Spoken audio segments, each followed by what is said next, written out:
So what we have on the bench today is an orange Micro Terror amplifier. It's a really good little 20 watt guitar amplifier, and that 20 watts is supplied by this chip. It's also got a little tube preamplifier in it. That tube goes right in this neighborhood right here. So I'm not going to put it back in because I've got to work on this output chip. So what happened to this amplifier is this output chip got destroyed, and it got destroyed by me making a silly mistake. So basically that output chip was destroyed while the amplifier was turned off, but the amplifier was plugged into a speaker that was a PA speaker, and there was a 1,000-watt power amp driving that PA speaker, and unbeknownst to me, the amplifier was still hooked up. So that fried this chip. Now that chip has to be desoldered from the bottom here, and you really have to use a good solder sucker on it because this chip is attached on both sides. It's soldered on this side, and it's also, this is a double-sided circuit board, so it's also soldered on this side. So you have to make sure that all of these holes are cleared before you remove this chip. And I found it easier to remove this heatsink prior to trying to pull this chip out, and then working it real slow and making sure that I had everything desoldered before I got it out. So the chip is out, and that's that. It's ready for a new chip. This chip, you can see, you might be able to see the boils on it. I blistered it. So my fault and silly thing to do. I don't think that I doubt seriously that anybody else will have this failure. But just in case you do have a failure of this chip, it might fail on its own, and so I figured it might be worth it to show you how to replace this chip. And what I'm going to do now is I'm going to put the heatsink back in, and then we're going to install the new chip, and we're going to screw it to the heatsink before we solder anything. And the reason we're going to do that is so that the legs on this chip don't get stressed. If you solder this in first and then you try and screw it into the heatsink, what'll happen is you'll put stress and strain on these legs, and there's no need for doing that. Also, this chip is a little bit static sensitive, so when I do put it back in, I'm going to make sure that there's no static on the mat or on my hands or on the soldering iron. So we'll get ready to go here and come back and put that chip back in. So before we go to put this chip back in, we're going to put this heatsink back in. It's just 2 screws on the bottom of the board. Just kind of maneuver that heatsink around till you can get those screws started. And once you get those little screws started on the bottom of the board, yeah, see, there you go. Easier said than done, but it's not too bad. There we go. We have those started. Now we'll just kind of tighten them down a bit. Come on, you little devil.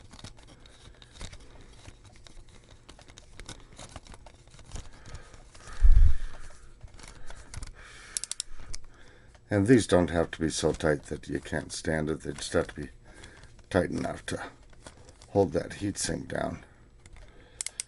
Okay. There we go. The heatsink is reattached, and now we'll be ready to attach that chip. I'm going to come in and I'm going to take off this silicone heatsink compound, and then of course we'll come in and we'll put some new stuff on the chip and on the heatsink. Okay, so I got 2 of these chips. I'm only going to need 1. And here's the little devil right here. So I have these things. It's an STA 540. So what I've done is I've wetted down my arms and my feet and my hands just to make them damp, so that I can't have any electrostatic charge on me. And what I'm going to do next is I'm going to put a little bit of this silicone compound on the back of this chip. And we don't want a pile of it, but we want enough of it. We want a good contact with that heat sink, and we want this heat transfer compound on there, so you kind of see that it's pretty well on there. Then what we'll do is we'll try and place this chip where it belongs, which may be easy and may be hard, but in this case it was not too bad. And we're going to push that down by the legs, not by the top. We don't want to preload those legs. And once we get that where we want it, like that, we're going to put the screw in here, and we're going to screw this thing down to the heat sink.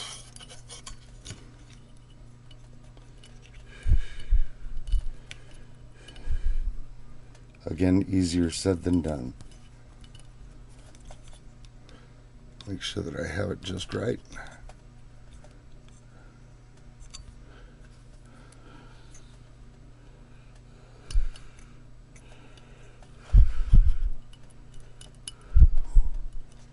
Those threads to catch.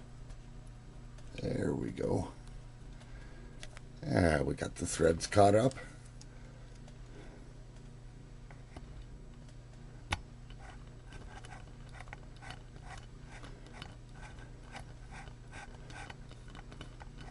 We want that screw to be down, and we want it to be reasonably tight, but it doesn't have to be.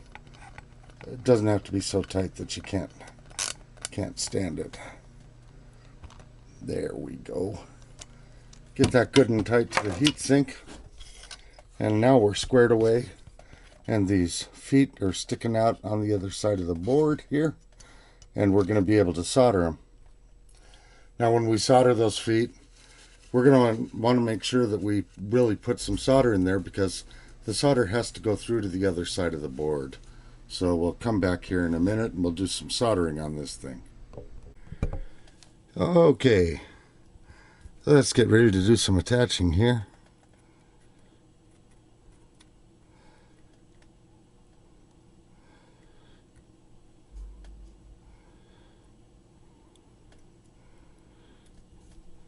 We want to really let that solder sink in.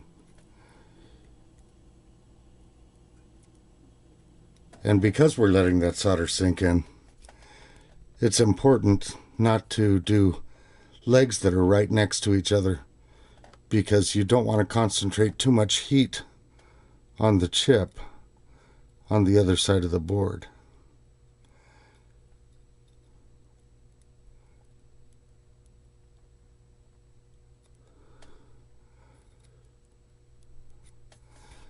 So we're kind of going to go in a crisscross pattern here.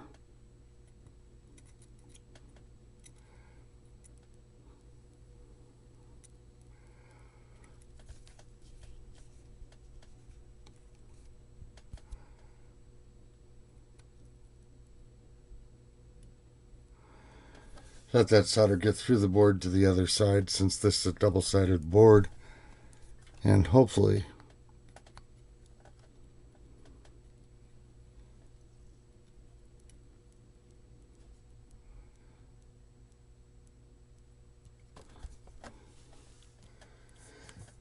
that will do a good job of getting the solder over to the other side of the board.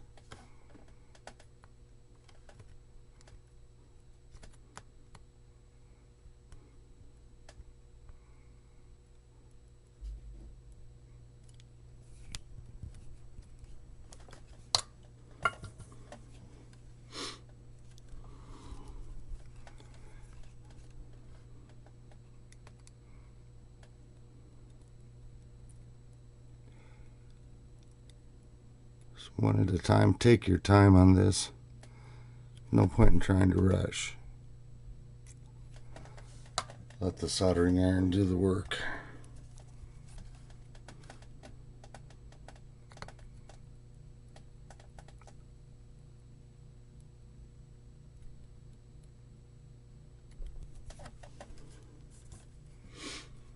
Hmm.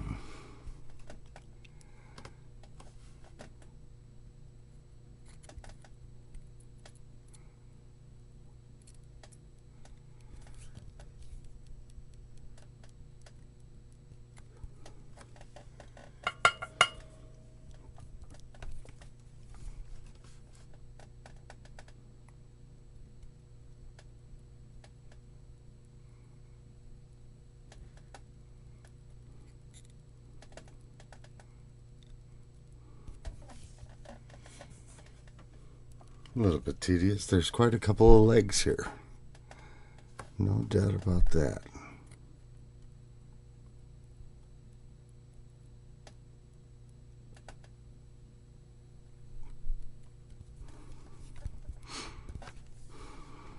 Mm-hmm.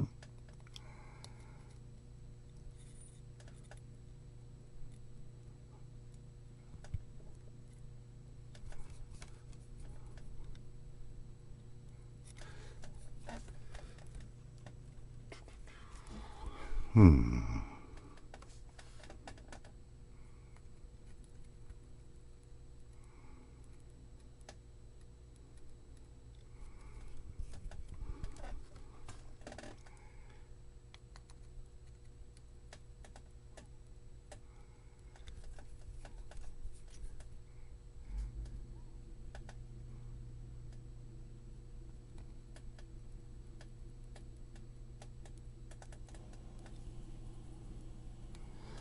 Give that a minute to cool off there. Well, the last one is right next to it. Hadn't quite planned on that being the case.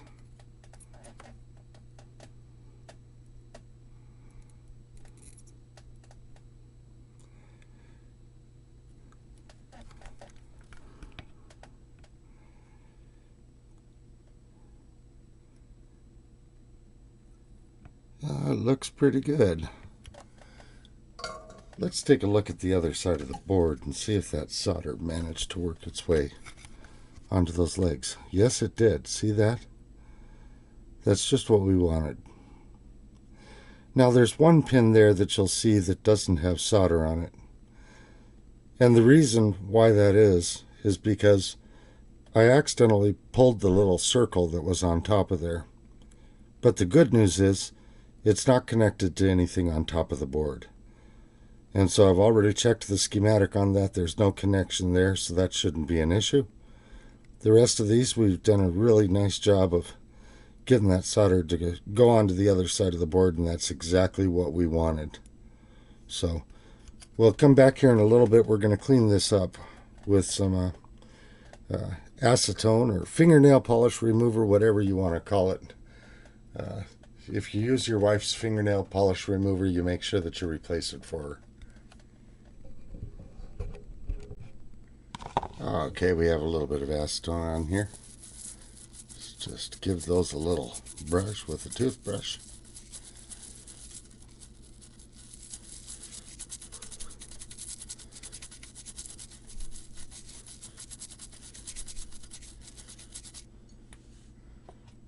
And that ought to clean that up real nice. Won't have a bunch of flux on there that later can turn acidic. And that's the whole idea behind that. Cleaning those joints up nice, not to mention that make your circuit board look a little bit nicer when you're done working on it. So nothing wrong with a little bit of cleanup there. Can't hurt a bit, and that stuff will dry right out, so won't cause a problem there. And that's going to make for a nice looking job there. Now we'll come back in a minute and we'll check this thing, make sure that we don't have any solder bridges.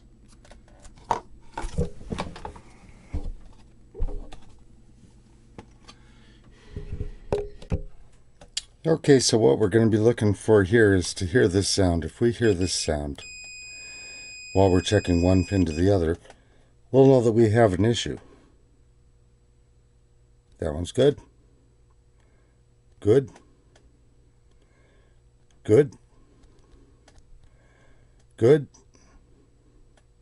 Good. Good. Check again. That's the sound you don't want to hear. Good. Good.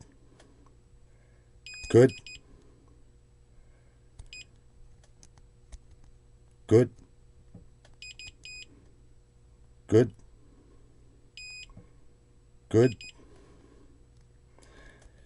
Accidentally touched them together there. Good. So we have no solder bridges.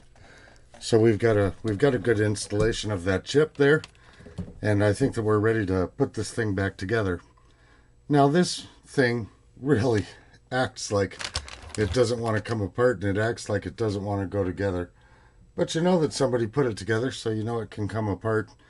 But when you see how I have to finagle this circuit board into this this case right here, you'd be pretty shocked at how difficult that job really is. So let's give it a try. Okay, so this is a little bit ugly. You have to get this power switch underneath of this LED first thing. Might not hurt to put this down in the down position. These potentiometers have to be kind of pushed back a little bit. They were pushed back when it came out, so I figured they got to be pushed back when it goes in. We'll even them out later. But let's try and finesse this into the cabinet. Boy.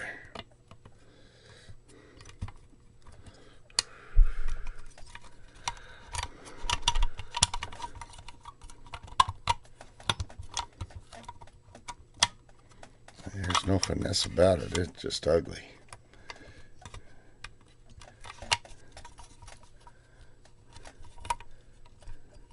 Gotta fit past this little critter. Well, that's the problem. So I was wrong to do that. Let me try that with that up. See if we can try this again.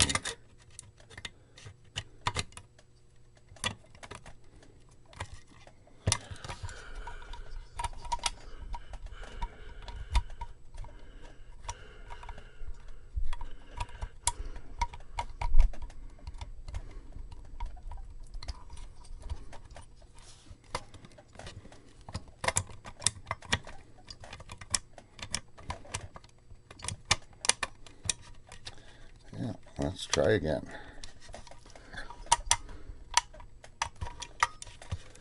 Let's switch that power switch down again.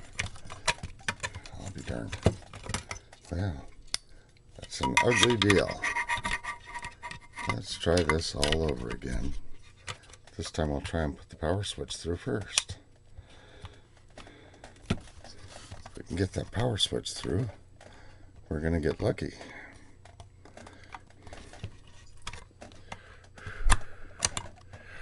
Come on.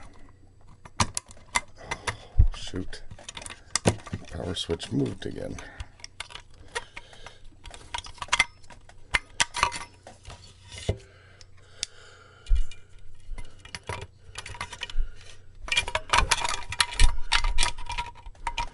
Didn't mean to bat you guys in the face. Really? Is it already down?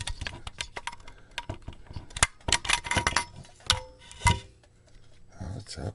Okay.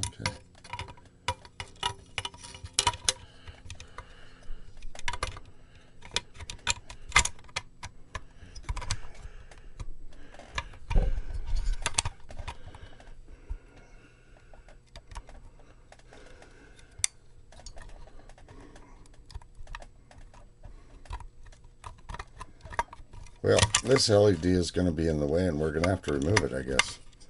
So, that's going to be the name of that tune. I didn't have to remove it to take it out, but I'm going to have to remove it to put it in. So, we'll remove this LED over here, and we'll give another try. Boy, getting that LED out was, it's not a picnic. They had put some epoxy on there. Some of that. I'll know if you messed with the amplifier epoxy. And boy, that thing came out pretty tough. So I've marked this lead black and that corresponds to the red, the positive. So might be a little bit counterintuitive because usually black means ground, but that's the Sharpie I had, so that's the one I used. How's that? So that's black there, and that'll correspond to the red wire here.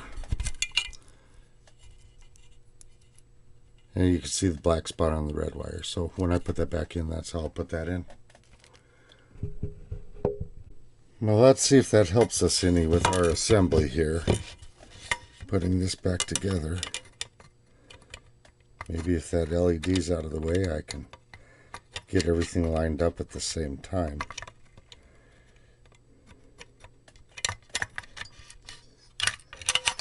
Talk about a little devil. It is a little devil.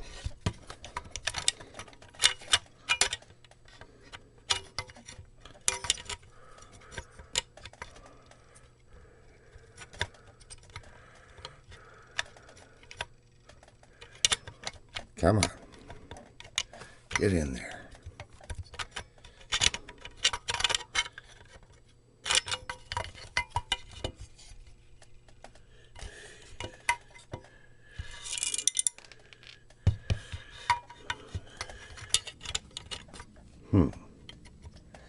Man.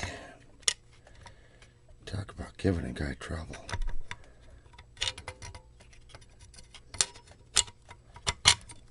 There she, oh, there she's gonna go. I'll be darned.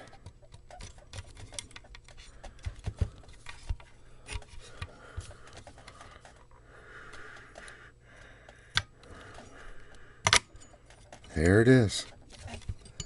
Wow. That was really tough. Okay, so that's it. It's back in. Now we've got to put in some screws. I'm not going to bore you with all of the details because there's a bunch of nuts have to go on here. Have to put that LED back in. But once this is in the cabinet like it is now, that's 3/4 of the battle there. Okay, so we've got this reassembled. There's a couple of notes. One of them is you have to get the screws into the circuit board. There's one here. There's one over here. And this one's kind of important because it's a ground. And you want to make sure that you have the washer on that. And that you get that one nice and tight. The LED is reinstalled with the correct polarity. The tube has been put back in. We've got all of our hardware reinstalled on the front and the hardware on the back. So we're ready to put this thing back together again and give it a try and see how we did. See if we fixed the problem or if we're in for more grief. So here's that orange on a little Celestion 12-inch speaker. Really works good for supplementing. I have a Fender Deluxe, and it really does a good job of supplementing for a little bit of extra gain. So let's give it a little listen here.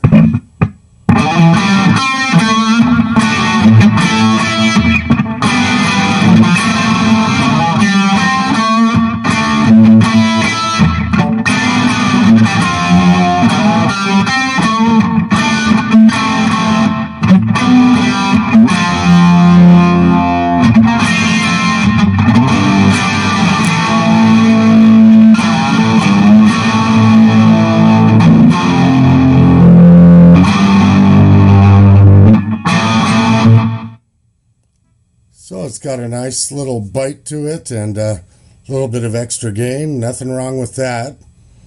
And I think that this one's going to do just fine with that Celestion.